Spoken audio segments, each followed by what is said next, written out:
Let's take a closer look at the dashboard of 3D AI Studio. Here is where all of your objects live. If you followed along the quick start tutorial, you might already have some objects in here, just as I have our Bernard here.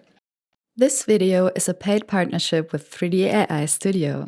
Up on the left, you can see your credits. You should start with some free credits in the beginning. On the left side, you can see all the different options you have in 3D AI Studio.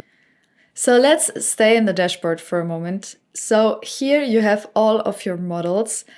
And if you like, you can turn on auto scroll, and this means you can just scroll down to see all of the things that you generated.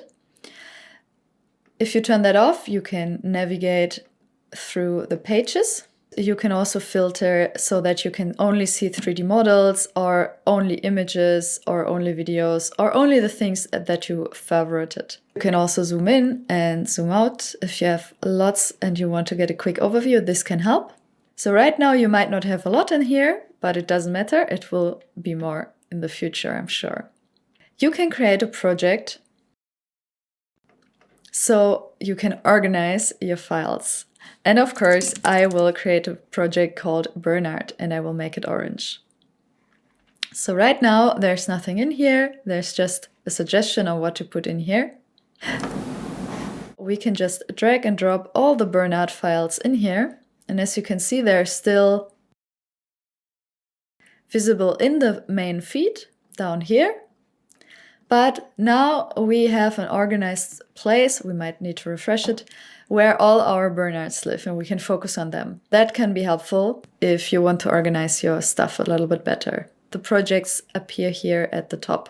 If you want to get an overview over all the projects, you can just click on this little icon and then you can find all the other projects. As you can see, I don't have so many yet because I found it enough to work from the dashboard directly, but maybe you are more organized than I am. You can also access the projects up here. You can also see your branches, and branches is really a cool feature of 3D AI Studio because it shows you the iterations of the objects that you created. So nothing is ever lost. Even if you create new stuff from your old designs, you will find them in here, which is awesome because you will have a natural overview of what you created. For example, here I created the honey golem, iterated it and converted the format and remeshed it, and then it shows these. Or I created a blue genie coming out from a vase, which was generated from a sketch that I drew. And here you can see the iterations as well. So that is really awesome. I really enjoy that feature. It's very helpful. Once you get into the flow of 3D AI Studio a little bit, I'm sure you will appreciate this as well. Back to our files. You can also upload images here so that you can use these images later for 3D model generation. You also have a few other things like the statistics, the filters, and some documentation. And the filters can be used to sort through all of the files that you have here. So it's worth taking a little bit of a closer look into the 3D AI Studio dashboard because there's much to discover here. If you look at this little button down here on the left, what's new, you can see that actually they claim continuous innovation. And from the dates of their updates, I can confirm that this is pretty true because they constantly bring up new things and improve the function, which is great. Definitely you can turn down the light here. I always prefer the dark mode. Here you can find the settings, which are not really important in the beginning to touch. But if you go to settings and to general, down here you will find some quick start guides besides the one that you're currently watching. One thing that is interesting here is you can join the beta access and this will give you some additional functionalities to play around with. 3D AI Studio is all about content generation and iterating. And the two main beasts here are, of course, Image Studio and Image 2 3D. And if we open up Image Studio, then we will find lots and lots of things to look at. It is really, really full of different AI models, of different things that you can do. Definitely the most important one is generate, because you can just generate an image from scratch. And I always recommend to do that if you want to create a 3D model. There will be new models uploaded constantly. So this might not look the same as it does for me right now. Currently, Nano Banana Pro is one of the best models available, and there's also Flux 2 Pro and Image Gen 3, and all of these give really good results. And then there are some other more specialized models which have been pre-trained or pre-prompted to create something very specific, or more specific than the upper models.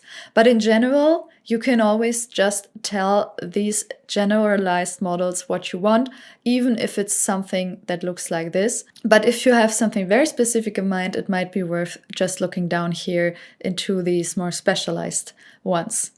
Okay, so this is the image generator. You also have a little guide that helps you getting started with this. And then there are all these other categories which are helpful to work with the images that you have.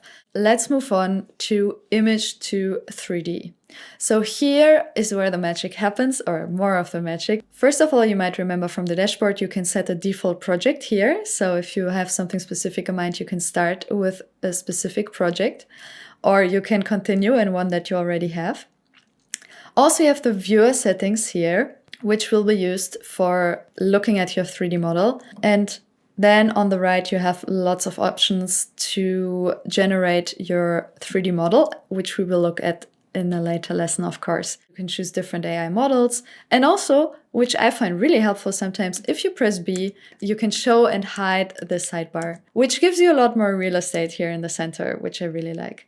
Okay, so this is the Image to 3D Studio. Very straightforward, but lots and lots that you can do, and we will dive into that later. So text to 3D is basically the same, just that you can create a 3D model directly from a prompt, but it will cost the same as if you create from an image. And as I mentioned, it will be helpful if you start with an image in most cases, because it's just cheaper. As you can see, if we start with this model here, it just costs 4 credits to create, and in Image to 3D, it starts with Prism 3D with 25 credits, more than 5 times here.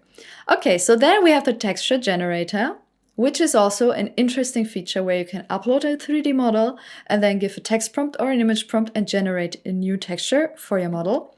If you have a model that already has an existing texture, you go into the texture painter, and then you can work with your model and create new textures and paint them on the fly. There's also a texture painter V2, version 2, but it is a beta feature, so it's not really consistent in output yet.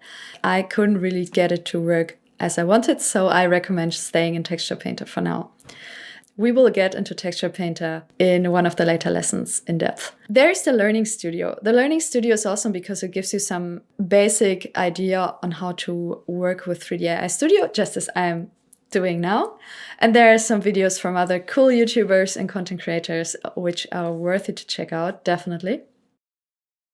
Then there are community creations, which is a fun thing because you can also share your models there. You can look at 3D creations and 2D creations and some silly stuff and cool stuff that people create. That looks like a Zelda Link gender swap. Well, anyways, there are some cool things in here, and I think it's interesting to explore what other people have been doing. And of course, you can share your stuff here as well. Then there are the images, the community creations, and it's all interesting to see what is possible. And if you click on one of these, you can also see the prompt that was used. If you need inspiration and want to know how to create stuff like that, then take a look at these from the community. Thank you so much, guys, for uploading all your cool creative designs. That is sick. Oh, and by the way, here on the left, you can click to toggle your privacy mode if for any reason you don't want everyone to see your email address. And then under quick utilities, there are some cool things in here and they constantly add new features. There's the rigging and animation part. You have some other things like adding a base to your model. You have the remesh tool. You have the LoRa Studio where you can create your own pre-prompted models or go from image to prompt. So if you have one image where you want a prompt to appear from, then you can load that in there, and some other cool features. And we will also take a closer look at this at a later stage. So then we are back to the settings, and I think this is the main thing. And also always you can hide and show this sidebar with B. Okay, I hope this little introduction to the overall structure of 3D AI Studio was helpful to you. And let's continue with diving deeper into the image studio. Let's go.